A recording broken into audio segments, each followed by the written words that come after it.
Professor Hugh Pennington is Emeritus Professor of Bacteriology at Aberdeen University and kindly joins us once again. Good morning to you. Hi, Julie. Let's talk about what's going on with this Indian variant, now known as the Delta variant for woke reasons. It's particularly a problem in the Greater Manchester area and in Lancashire.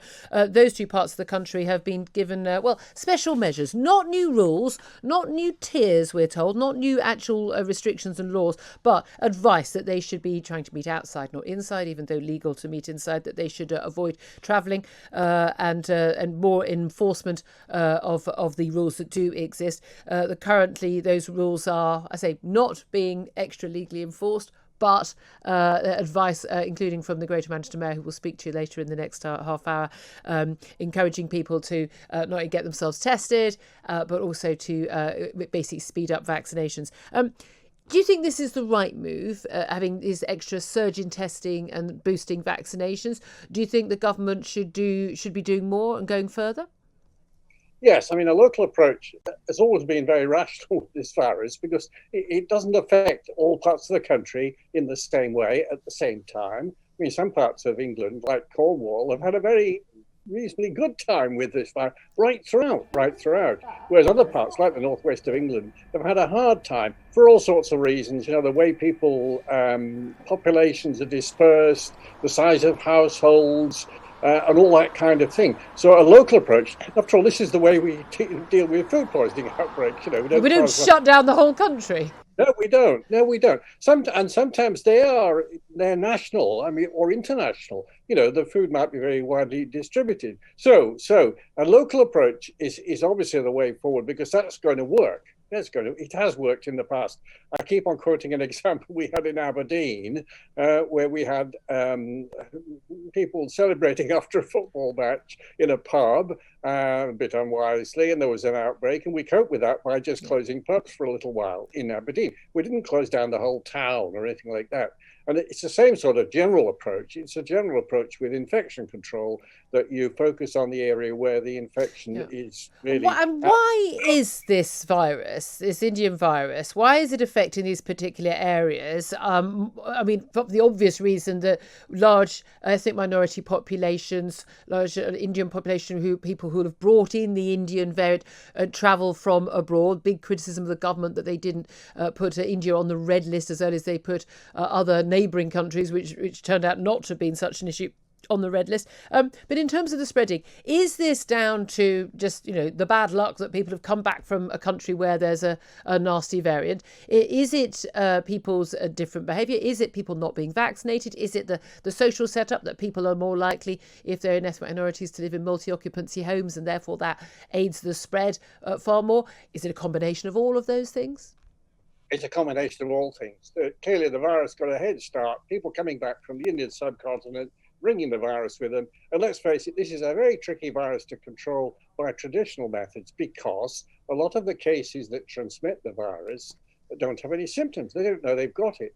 And this makes it much more difficult to control just by saying, have you got symptoms, lock yourself up and all that kind of thing. Anyway, it got a flying start. Because of people coming back from the subcontinent, not their fault at all. And then, of course, the virus is supposed to spread a little bit better than the original one. Well, the original one spread pretty well on its own back. I keep on saying that. It's not as though this is a brand new virus that's doing terrible things that the other viruses didn't. This virus behaves exactly the same way. The same control measures will sort it out. And the vaccines, although they may not work quite as well against this variant, they work pretty well. And they stop people really having a very hard time in hospital. But this is the difficulty. There's no doubt at all. We haven't broken 100% the link between cases, hospitalisations and deaths. It's unlikely we ever will do that. But we've certainly seen a massive, big disparity between number of cases rising, number of hospitalisations and number of deaths. And we see that, overall, despite all the scaremongering in particular areas, there have been problems. We've seen hospitalisations actually over the last 7 days have gone down by 0.6%. 2/3 of those who've gone to A&E with COVID in the last weeks don't need to be admitted. They're getting some extra treatment, some advice, maybe some oxygen, but they're not needing to be admitted. Only 134 patients currently are on ventilation in hospital. So we are seeing is people who are, they're not, older people who are more likely to be vaccinated, I mean, almost to a man and a woman, they are not largely going into hospital with this. They're not, people are not, who are going into hospital are not as old, not as seriously ill, not as fragile, and therefore they're much more likely to survive. Given that we're not going to see the NHS overwhelmed, given that we're not going to be seeing mass deaths, is there any justification that you can see in the data that has been made publicly available, and a lot of very, very precise data looking at particular areas like Bolton and Greater Manchester and Lancashire? Do you think that there is anything to justify not easing all restrictions on June the 21st? If we do that, yes, I think we could do that.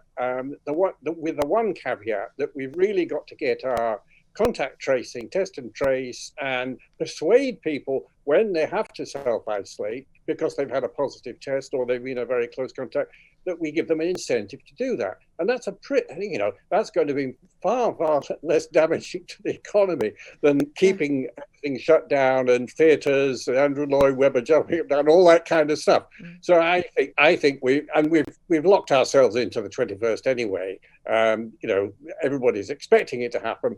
And as you say, hospitalizations are really a very, very key thing. And it's not just hospitalizations, it's how many people are in intensive care, how many people are really having a hard time with the virus and all that kind of stuff. Those figures are very low.